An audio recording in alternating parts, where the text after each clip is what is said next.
Hi, I'm Sobczak. In sales, we're always going to be faced with resistance. Ideally, we want to do the right things to minimize the chances of it happening, but it still will.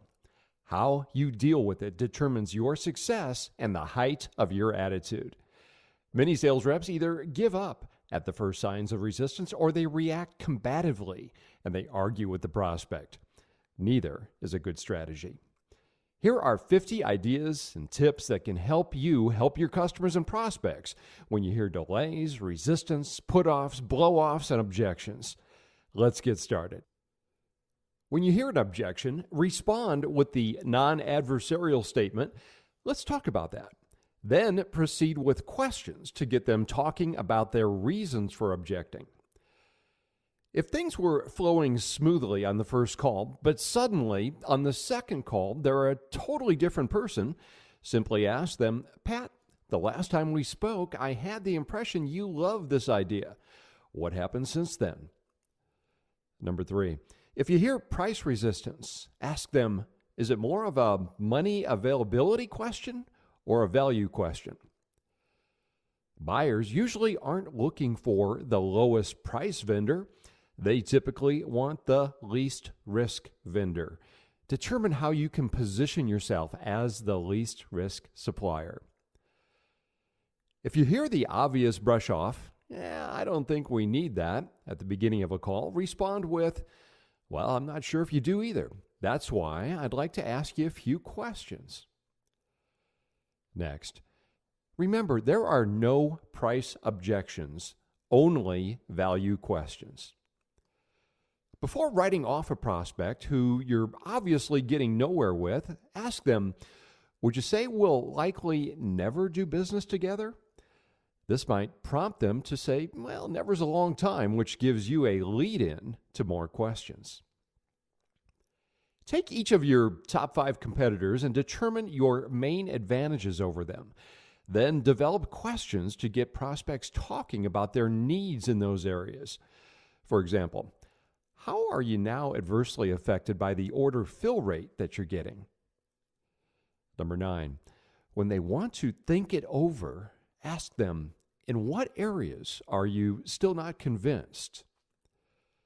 When you hear an objection, to hear the reason behind it, respond with, "I'm not sure I understand." They'll likely respond with more detailed information. After addressing resistance and their silence, ask for commitment or the sale again. Don't make it easy for them to delay or serve up another objection. To get them talking after they state an objection, say, "Tell me more about that."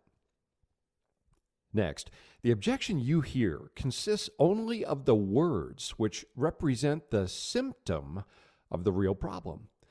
That's what you must address to be successful. Do it with questions. The old myth says that the selling doesn't start until an objection has been expressed. That's garbage. If the sales process had been perfectly executed, an objection wouldn't even occur. Resistance early in a call is easier to deal with than a major objection later on. Plus, it helps you change course when necessary.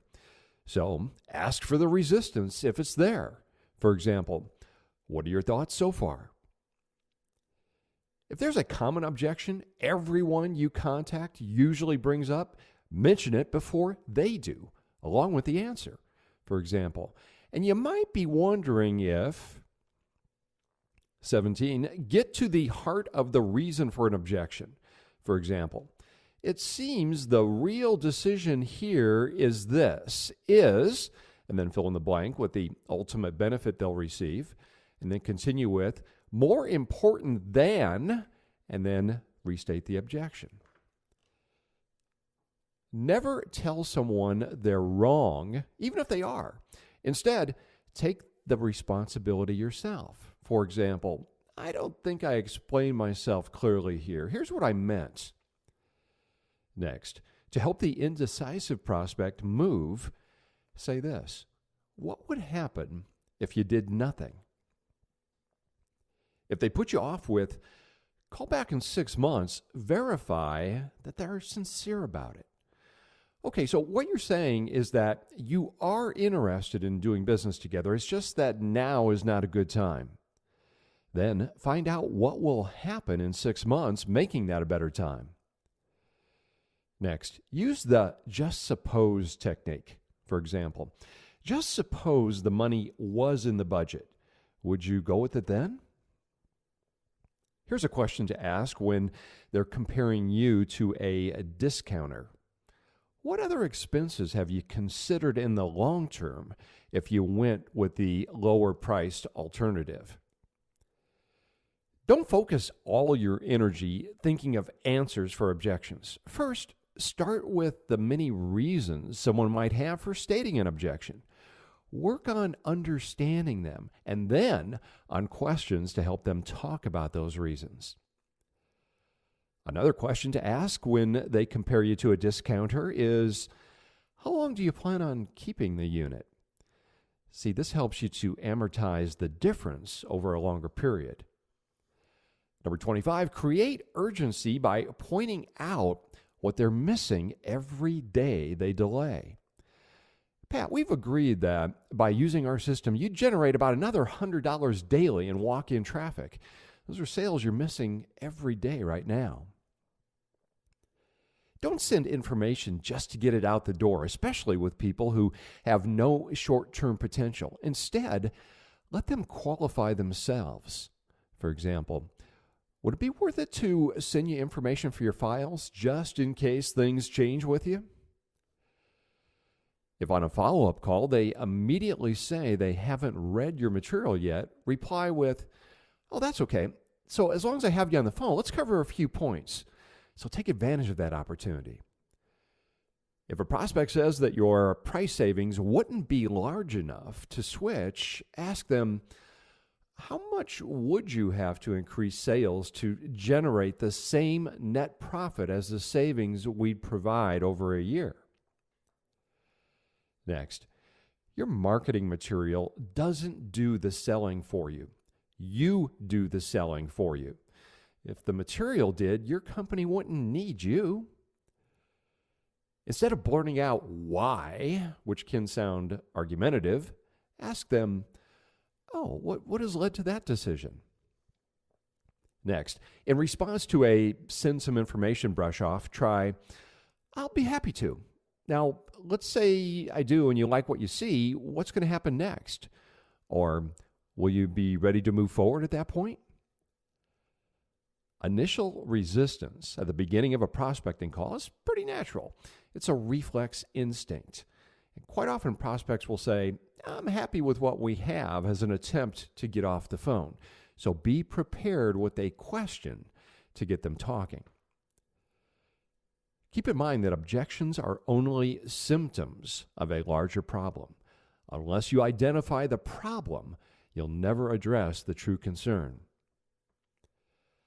You'll never change anyone's mind by trying to overcome an objection with a slick rebuttal.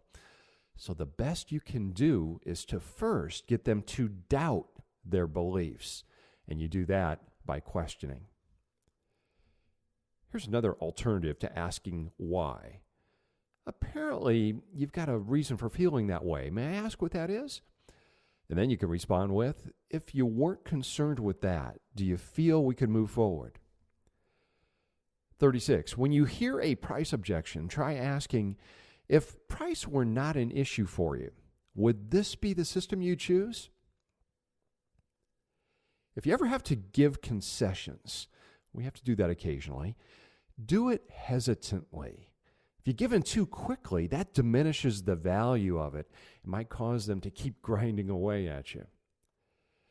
Next, if budget is the problem, ask them, "Well, what have you done in other situations where there was something you really wanted that could help your department, but it wasn't in the budget? How did you get it?" To learn the reason behind an objection, ask them, "Oh, well, what led to that conclusion?" Next, if someone claims to be getting a better deal or a better offer elsewhere, question every component of it to determine if you're really comparing apples to apples.